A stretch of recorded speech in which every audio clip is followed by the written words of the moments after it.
My girlfriend said, I'm going to brunch with the girls, then posted stories with her ex all day. When I asked about it, she said, you're being controlling, he's part of the friend group now. I didn't argue. That night, I packed my bags and left.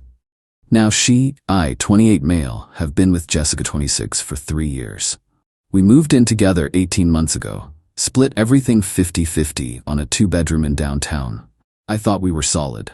2 weeks ago, Saturday morning, Jessica's getting ready, doing that thing where she tries on 3 outfits but ends up wearing the first one. Says she's meeting the girls for bottomless mimosas. Cool. I had plans to catch up on work anyway. Noon rolls around. I'm on the couch, laptop open, when her Instagram story pops up. There's Jessica, laughing at some rooftop bar. But it's not just the girls, there's Richard. Her ex, the one she dated for 4 years. The one who broke her heart when he moved to Seattle for work. The one who apparently moved back 3 months ago, but she forgot to mention it. The stories kept coming. Group shots, but also just them.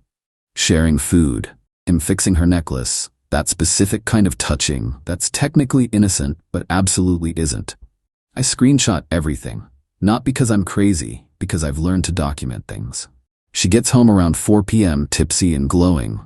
I'm still on the couch. How was brunch with the girls? Amazing. Becca ordered like 3 desserts.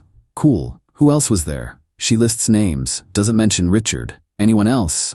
Nope, just us girls. Why? I show her the screenshots. Her face does this thing. Surprise, then annoyance, then that practiced look of righteous indignation. Were you stalking my stories? They're public, Jessica. Richard is part of our friend group now. The girls invited him. I didn't think it was a big deal. You literally just said it was only girls. Because I knew you'd overreact. See, this is exactly what I'm talking about. You're being controlling. He's just a friend now. We're adults. If you can't handle me having male friends. I let her finish the speech. Then I said, okay. Yeah, you're right. I'm being controlling. She looked confused but pleased. Kissed me on the forehead. I'm glad you see that. I'm going to shower. While she showered, I did 3 things. Checked our lease. It was the original lease from before she moved in, now month to month. My name was the only one on it. We'd always meant to add her, but life got in the way. It was a loose end I was suddenly very grateful for. Texted my buddy Joseph, who owns a storage unit business. Started packing, not dramatically, methodically. My important documents first, then electronics, then clothes. Everything I could fit in my car without it being obvious. Jessica came out towel drying her hair, didn't notice the half-empty closet, didn't notice my missing laptop setup, just asked what I wanted for dinner. Whatever you want, I said. I'm easy. We ordered Thai. Watched Netflix. She fell asleep on my shoulder like nothing had happened. I stayed up thinking about the 3 years, the plans we'd made, the ring I'd started saving for. At 3 a.m., I got up, packed the rest, left a note. You're right. I am controlling. So, I'm removing myself from the equation. Rent's paid through the end of the month. Your stuff is safe. Please be out by the 30th. I drove to Joseph's place. He'd cleared out his spare room months ago after his divorce. Funny how things work out. My phone started blowing up around 7 a.m. What the fuck, David? You can't just leave. Where are you? This is so immature. We need to talk about this like adults. I didn't respond. Changed my relationship status to single. That's when things got interesting. Within an hour, I had messages from mutual friends. Jessica was spinning it hard. According to her, I'd had a paranoid episode and abandoned her because she had male friends. She was the victim of my toxic masculinity. I still didn't respond, but I did post the screenshots. All of them. With one caption. For clarity. The narrative shifted real quick. Update 1. She showed up at my office. It's been 5 days since I left. I've been staying at Joseph's, focusing on work, hitting the gym at 5 a.m., trying to establish a routine. It was working. Until yesterday. I'm in a meeting with 3 clients when our receptionist knocks. Says someone's here for me. Says it's urgent. I excuse myself. Walk to the lobby. There's Jessica, but not regular Jessica. This is Jessica in full performance mode. Hair perfect, makeup subtle but effective. Wearing that dress I bought her for her birthday. The one she knows I love. David, please, 5 minutes. I'm in a meeting. I'll wait. No, you won't. Please leave. Her voice gets louder. You can't just ghost me after 3 years. We lived together. People are starting to look. My boss walks by, raises an eyebrow. Fine, 5 minutes. Conference room B. We sit. She starts crying immediately. Not loud, ugly crying. Pretty crying. The kind she can turn on and off. I'm sorry I lied about Richard, but you have to understand. I don't have to understand anything. He means nothing to me. Then why lie? Because I knew you'd react like this. Like what? By calmly leaving a situation where I'm being lied to? You abandoned me. I came home from work and all your stuff was gone. Do you know how that felt? Probably similar to how I felt seeing you with your ex after you said you were with the girls. It wasn't like that. The group decided, Jessica, stop. We both know what this is. Her tears dry up instantly. What's that supposed to mean? It means I'm not doing this. You have 3 weeks to find a new place. If you need help with deposit money, I'll transfer it. But we're done. You'll regret this. Maybe. But that's my problem, not yours. She stood up, smoothed her dress. You know what? Richard was right about you. I'm sure he was. He said you were insecure, that you'd freak out the moment I had any male friends. Is that what he said when he was fixing your necklace? Her face went red. She left without another word. I went back to my meeting, apologized for the interruption, closed the deal, pretended my hands weren't shaking. That night, the texts started again. But not from Jessica. From Richard. Richard, hey man, heard you and Jessica split. That's rough. If you want to talk, I'm here. I actually laughed. The audacity. I screenshot it naturally. I know things look bad, but nothing happened. We're just friends. She loves you, dude. Don't throw it away over jealousy. You there? I finally responded. If you're really just friends, you won't mind if I send these messages to your girlfriend? See, I did some digging. Richard isn't single. He's been dating some girl named Barbara for 8 months. Her Instagram is full of them, cute couples stuff. No mention of him hanging out with his ex, Richard. What girlfriend? Me. Barbara? Tall brunette? Yoga instructor? Ring any bells? Read receipts on. No response. 20 minutes later, Jessica calls 15 times in a row. I let it go to voicemail. The one she leaves is enlightening. You fucking asshole. You had no right to contact Richard. You're ruining his life over nothing. We were just friends. But clearly you're too pathetic and insecure to understand that men and women can be platonic. I feel sorry for whatever girl ends up with you next. She'll have to deal with your trust issues and paranoia. I'm done trying to save us. Stay away from me and my friends. Her friends, including the ex she was just friends with, who apparently has a girlfriend he forgot to mention. I forwarded the voicemail to my lawyer buddy, just in case. Update 2, the lease situation. Got complicated. Remember how I said only my name was on the lease? Well, Jessica found a loophole. Got a call from my landlord yesterday. Jessica contacted him, claiming she's been paying half the rent for 18 months, and that establishes tenancy rights. He called to give me a heads up, said his hands were tied, and he couldn't take sides. But he did say, in our state, that means you can't just kick her out. You have to formally evict, which takes 30 to 90 days. She's talking about getting mail there to prove residency. It's getting messy. You should protect yourself. He was right. Jessica was digging in. To prove her tenancy, she'd have to show proof of payment. I knew she'd use Venmo. I opened the app, my heart pounding. I have access to our entire transaction history. I scrolled back, and there it was. Mixed in with 18 months of rent and utilities were some interesting transactions she'd sent to Richard. For last night, $200. B-Day surprise for R, $150. Wine for the weekend, $100. All dated within the last 3 months. All during times she was supposedly working late or at her sister's. I did what I do best. I documented. I compiled everything into a neat little spreadsheet. Dates, times, claimed locations versus actual locations, money spent, lies told. Then I waited. This morning, Jessica's mom called. We always got along well. She's good people. Taught elementary school for 30 years. Doesn't bullshit. David, I'm not calling to take sides, but I need to know, is Jessica safe? Of course she's safe. Why wouldn't she be safe? She's been telling people you're stalking her. That you hacked her accounts. That she's scared. I see. I don't believe her for what it's worth. In 30 years of teaching, you learn to spot liars. Even when they're your own kid. I appreciate that, Susan. Can I ask what really happened? I told her. Not dramatically, just facts. She was quiet for a long time. That explains Richard suddenly being around again. Yeah. David? Yeah? I'm sorry. I raised her better than this. You did great, Susan. People make their own choices. After we hung up, I felt lighter somehow. Validation from unexpected places hits different. Jessica must have sensed the shift in momentum because the texts started again. But now they're different. Less angry, more bargaining. Can we please just talk? I know I messed up, but 3 years, David. I'll go to couples counseling. I'll cut Richard off completely. Please don't throw us away. I didn't respond, but I did check apartment listings, found a nice studio downtown, month to month. Sometimes the best move is to just remove yourself from the board entirely. Then, plot twist. Barbara reached out. Hi, you don't know me, but I think we need to talk. Hey, yeah, I think we do.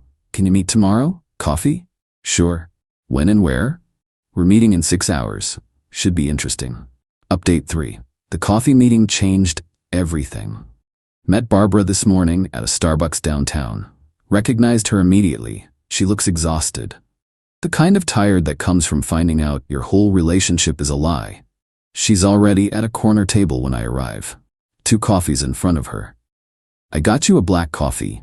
Richard mentioned you don't do sugar. Richard talks about me? She laughs. It's bitter. Oh, he talks about you a lot. The insecure ex who can't handle Jessica having male friends. The controlling guy who made her miserable. The reason she needed a shoulder to cry on. Sounds about right? Yeah, except she pulls out her phone. I did some digging after you messaged him. She shows me texts. Dozens of them.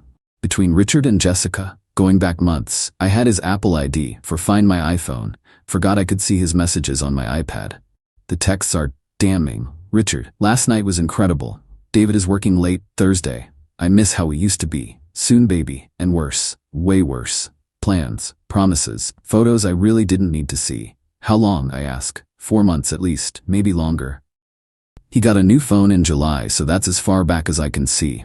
We sit in silence for a minute. 2 strangers bonded by shitty partners. What are you gonna do? I ask. Already done.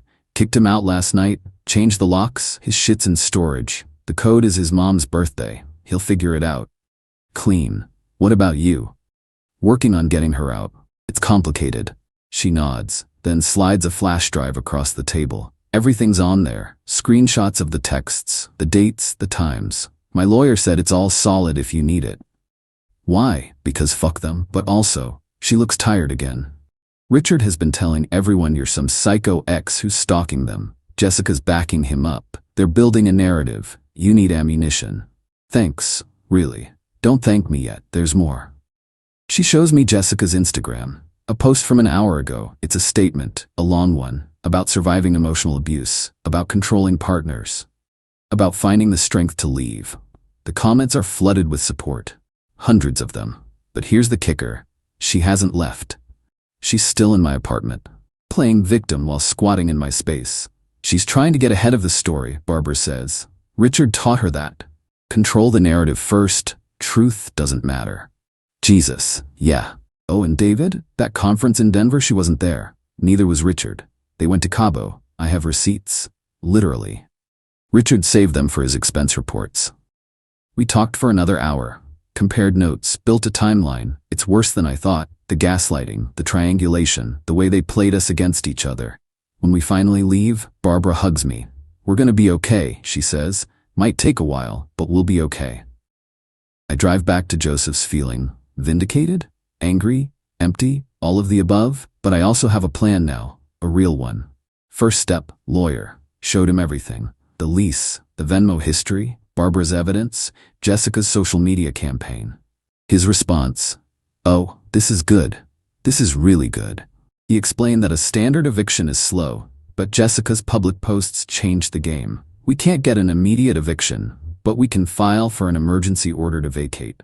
She's publicly claiming you're an abuser while simultaneously refusing to leave your shared and legally your domicile. That creates a legally hostile and untenable situation. A judge will see that. It's not about the infidelity, it's about the defamation combined with the squatting. How long? The hearing for the order will be scheduled within days. With this, we have a strong case, and David, start documenting everything. Every interaction, every post, every witness. She's escalating. People who lie this easily don't stop. He was right. By the time I got back to Joseph's, Jessica had posted again. This time, a photo of her at her apartment, my apartment, a selfie, talking about reclaiming her space and not being driven from her home by an abuser. The comments are getting wilder, people offering to come protect her. Others sharing their own survival stories. Then I noticed something. A small detail, but everything is in the details. In the background of her selfie, on the counter. A bottle of expensive whiskey, Richard's brand, and 2 glasses. A sloppy, arrogant mistake. She's not just staying there, she's entertaining. I text my lawyer the screenshot. His response is immediate. Document that. Timestamp it. That's Exhibit A for why the emergency order is necessary. She's not scared, she's celebrating. So here I am. It's 2 a.m. I'm in Joseph's spare room typing this out because I can't sleep, and I need to tell someone, anyone, how insane this has gotten. 3 weeks ago, I thought I was going to marry this woman. Now I'm building a legal case against her while she turns me into social media's villain of the week. But you know what the worst part is? I keep thinking about that morning. Before the brunch. When she was trying on outfits, laughing about something her sister texted, kissing me goodbye like it was any other Saturday. How do you fake that? How do you look someone in the eye, someone you've shared a bed with for 3 years, and just lie? Not even feel bad about it? I don't know. Maybe I'll never know. What I do know is this. In 12 hours, my lawyer files for the emergency hearing. Her little social media campaign is about to meet a court clerk, and every single person who's been commenting support on her posts is about to get a very different story. Because I'm done being quiet. Done taking the high road. Done pretending this is just a normal breakup. She wants to play victim? Fine, but victims don't usually have 4 months of affair evidence stacked against them. Final update tomorrow after the hearing. If my lawyer's right, this is about to get very interesting. Final update, it's over, mostly. The hearing was this morning. 9 a.m. I wore my best suit, brought everything. The binder my lawyer prepared was thick enough to stop a door. Jessica showed up 20 minutes late with Richard because of course she did.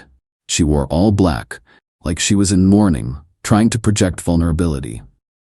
The judge was an older woman. No nonsense. The kind who's heard every possible story. My lawyer laid it out cleanly. This wasn't a standard eviction hearing. This was a petition for an emergency order to grant the sole leaseholder exclusive possession of his home due to the occupant's creation of a hostile and defamatory environment. He presented the lease with only my name. Jessica's social media posts where she called me an abuser. The screenshot of her selfie with Richard's whiskey in the background, time-stamped while she was claiming to be in fear. Barbara's flash drive, which my lawyer submitted as evidence of a coordinated campaign of deception. The look on Jessica's face when the judge reviewed the photo of the whiskey glasses. When my lawyer brought up the Cabo receipts, proving a premeditated affair, not a simple friendship.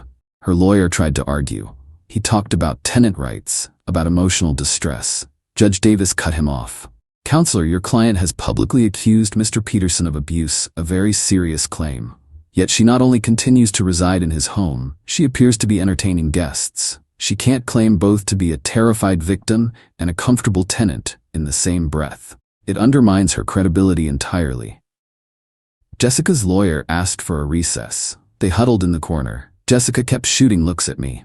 Not angry anymore. Panicked. When they came back, her lawyer stated they would agree to vacate the premises within 48 hours if I would drop any future defamation claims.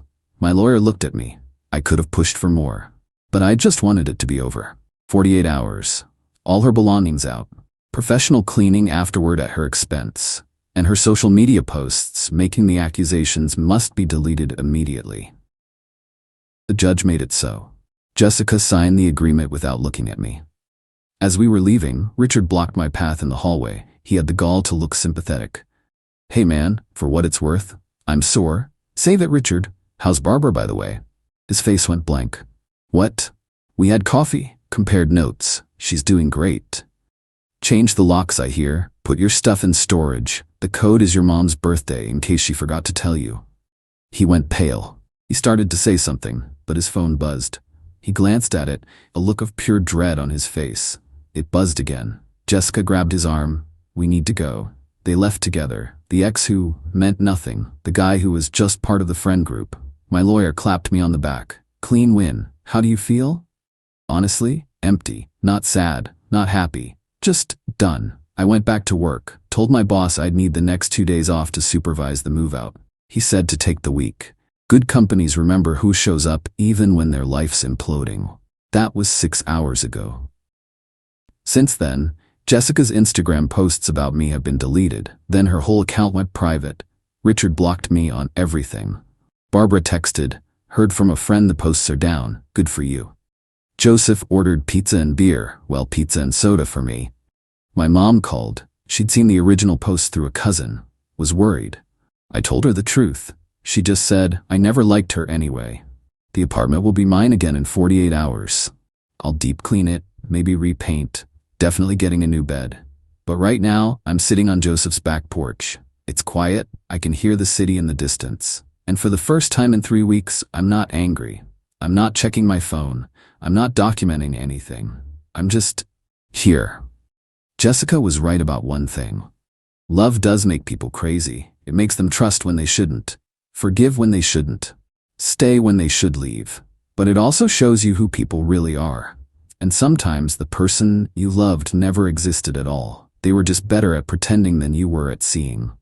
To everyone who messaged asking for updates, this is it. Story's over. Well, mostly. Still got to get through the move out. Still might have some fallout. But the war, that's done. I won. I think. If you can call this winning. Maybe in a few months, I'll feel victorious. Right now I just feel tired, but also a little bit free.